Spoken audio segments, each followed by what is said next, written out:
ಪರಪ್ಪನ ಅಗ್ರಹಾರ ಜೈಲಿನ ಮೇಲೆ ಸಿಸಿಬಿ ಅಧಿಕಾರಿಗಳ ದಾಳಿ ಪ್ರಕರಣ. ದಾಳಿ ಬಗ್ಗೆ ಸಿಸಿಬಿ ಅಧಿಕಾರಿಗಳಿಂದ ಮಾಹಿತಿ ಸೋರಿಕೆ ಆಗಿದೆ ಅನ್ನುವಂತ ಅನುಮಾನ ವ್ಯಕ್ತವಾಗ್ತಾ ಇದೆ. ಆಂತರಿಕ ತನಿಖೆಗೆ ಆದೇಶಿಸಿದ ನಗರ ಪೊಲೀಸ್ ಆಯುಕ್ತರು ಸಿಸಿಬಿ ರೇಡ್ ಮಾಡಿತ್ತು. ಸಿಸಿಬಿ ಅಧಿಕಾರಿಗಳು ಪರಪ್ಪನ ಅಗ್ರಹಾರ ಜೈಲಿನ ಮೇಲೆ ದಾಳಿ ಮಾಡಿದ್ರು. ಇದ್ಯಾಕೋ ಈ ಅಧಿಕಾರಿಗಳಿಂದಲೇ ಮಾಹಿತಿ ಸೋರಿಕೆ ಆಗಿದೆ ಅನ್ನೋದೊಂದು ಅನುಮಾನ ಕಾಡ್ತಾ ಇದೆ.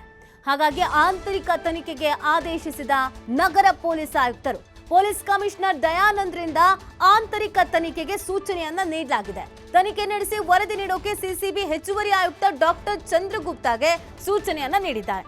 ಶನಿವಾರ ಬೆಳಗ್ಗೆ ಜೈಲಿನ ಮೇಲೆ ದಾಳಿಯನ್ನ ನಡೆಸ್ತಾರೆ ಸಿಸಿಬಿ ಅಧಿಕಾರಿಗಳು. ಸಿಸಿಬಿ ದಾಳಿಯ ವೇಳೆ ಜೈಲಿನಲ್ಲಿ ಯಾವುದೇ ನಿಷೇಧಿತ ವಸ್ತುಗಳು ಸಿಕ್ಕಿರ್ಲಿಲ್ಲ. ಈಗ ನೋಡಿದ್ರೆ ಇವರು ವಿಡಿಯೋ ಕಾಲಲ್ಲಿ ಮಾತಾಡ್ತಿರೋದು ಸಿಗ್ತಾ ಇದೆ, ಫೋಟೋ ಸಿಕ್ಕಿದೆ, ಅಂದ್ರೆ ಮೊಬೈಲ್ ಬಳಕೆ ಮಾಡ್ಕೊಂಡಿದ್ದಾರೆ ಅನ್ನೋದು ಗೊತ್ತಾಗಿದೆ. ಚೇರ್ ಇದೆ, ಟೇಬಲ್ ಇದೆ, ಸಿಗರೇಟ್ ಇದೆ, ಎಲ್ಲ ಅಕ್ಕಪಕ್ಕ ಕುತ್ಕೊಂಡು ಮಾತಾಡಬಹುದಾಗಿದೆ. ಇದೆಲ್ಲ ಇದ್ರೂ ಕೂಡ ಅಧಿಕಾರಿಗಳು ರೇಡ್ ಮಾಡಿದಾಗ 24ನೇ ತಾರೀಕು ಅಧಿಕಾರಿಗಳು ಸಿಸಿಬಿ ಅಧಿಕಾರಿಗಳು ಶನಿವಾರ ಅಂತಂದ್ರೆ 24ನೇ ತಾರೀಕು ಸಿಸಿಬಿ ಅಧಿಕಾರಿಗಳು ರೇಡ್ ಮಾಡ್ತಾರೆ. ಈಗ ಈ ವಿಡಿಯೋ ಈ ಫೋಟೋ 22ನೇ ತಾರೀಕಿಂದು ಅಂತ ಹೇಳ್ತಾ ಇದ್ರು. 22ನೇ ತಾರೀಕು ಇರುವಂತ ಮೊಬೈಲು 24ನೇ ತಾರೀಕು ಹೇಗಿರಲ್ಲ, ಎಲ್ಲಿ ಹೋಗಿರತ್ತೆ? ಅದು ಪ್ರಶ್ನೆ ಅಲ್ವಾ? ಸೊ ಹಾಗಾಗಿ ಅಧಿಕಾರಿಗಳು ಎಲ್ಲೋ ದಾಳಿ ಮಾಡ್ತಾರೆ ಅನ್ನೋದು ಮೊದಲೇ ಅಲ್ಲೆಲ್ಲ ಗೊತ್ತಾಗಿತ್ತು ಅಂತ ಕಾಣಿಸುತ್ತೆ. ಅದಕ್ಕೆ ಕದ್ದಿಟ್ಟಿದ್ರು, ಮುಚ್ಚಿಟ್ಟಿದ್ರು, ಆರ್ ಸಿಕ್ಕಿದ್ರು ಕೂಡ ಹೇಳಿಲ್ವಾ? ಇದೊಂದು ಸಹಜವಾಗಿ ಅನುಮಾನ ಬಂದೇ ಬರುತ್ತಲ್ವಾ? ಅದಕ್ಕೆ ಈಗ ತನಿಖೆಗೆ ಆದೇಶಿಸಿದ್ದಾರೆ. ಏನಾಗಿದೆ, ಅದು ಏನು ಕತೆ? ನೀವು ರೇಡಿಗೆ ಅಂತ ಹೋದಾಗ ಏನೂ ಸಿಕ್ಕಿರಲಿಲ್ಲ, ಯಾಕೆ ಸಿಕ್ಕಿರಲಿಲ್ಲ, ಅದೆಲ್ಲ ಯಾಕೆ ಕಾಣಿಸ್ಕೊಂಡಿರಲಿಲ್ಲ ಅಂತ ಇದೀಗ ತನಿಖೆಗೆ ಆದೇಶವನ್ನ ನೀಡಿದ್ದಾರೆ. ನೋಡಿ, ಒಂದಕ್ಕೊಂದು ಇಂಟರ್ನಲ್ ಲಿಂಕ್ ಇರತ್ತೆ. ಅಧಿಕಾರಿಗಳು ದಾಳಿಯನ್ನ ಮಾಡಿದ್ರು, ಆ ಸಂದರ್ಭದಲ್ಲಿ ಇದ್ಯಾವುದು ಕಾಣಿಸ್ಕೊಂಡಿಲ್ವಾ? ಇದ್ಯಾವುದು ಅವ್ರ ಗಮನಕ್ಕೆ ಬಂದೇ ಇಲ್ವಾ? ಗಮನಕ್ಕೆ ಬಂದಿಲ್ಲ ಅಂತ ಅಂದರೆ ಹಾಗಿದ್ರೆ ಅವ್ರು ಹೋಗ್ತಿದ್ದಾರೆ, ರೇಟ್ ಮಾಡ್ತಾ ಇದ್ದಾರೆ ಅನ್ನುವಂಥ ಮಾಹಿತಿ ಸೋರಿಕೆ ಆಗಿರಬೇಕು. ಸೋರಿಕೆ ಮಾಡಿದವ್ರಿಗೆ ಯಾರು? ಒಂದೇ ಅಧಿಕಾರಿಗಳೇ ಆಗಿರ್ತಾರೆ. ಯಾಕೆ ಸೋರಿಕೆ ಮಾಡಿದ್ರು? ಅವ್ರ ವಿರುದ್ಧ ಆ್ಯಕ್ಷನ್ ಆಗಬೇಕಲ್ಲ.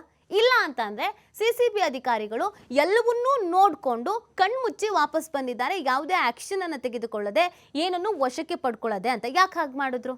ಆ್ಯಕ್ಷನ್ ಆಗಬೇಕಲ್ವಾ ಅದಕ್ಕೆ?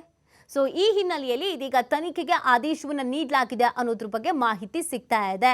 ಸೊ ಈ ವಿಚಾರದಲ್ಲಿ ಯಾವ್ಯಾವ ಅಧಿಕಾರಿಗಳಿಗೆ ಸಮಸ್ಯೆ ಆಗುತ್ತೆ, ಏನೇನು ಸಂಕಷ್ಟವನ್ನು ಎದುರಿಸಬೇಕಾಗತ್ತೆ, ಯಾವ ರೀತಿಯಾಗಿ ತನಿಖೆಗೆ ಒಳಗಾಗಬೇಕಾಗತ್ತೆ, ಈ ಪರಪ್ಪನ ಅಗ್ರಹಾರ ಜೈಲಿನ ವಿಚಾರಕ್ಕೇನೆ, ದರ್ಶನ್ ವಿಚಾರಕ್ಕೇನೆ 3 FIR, ಸಿಸಿಬಿಯಲ್ಲಿ ಒಂದು ಆಂತರಿಕವಾದಂಥ ತನಿಖೆ ನಡೆಸಿ ಅಂತ ಆದೇಶ, ಏನೇನೆಲ್ಲ ನಡೀತಿದೆ ಅನ್ನೋದನ್ನು ಗಮನಿಸಬೇಕಾಗತ್ತೆ.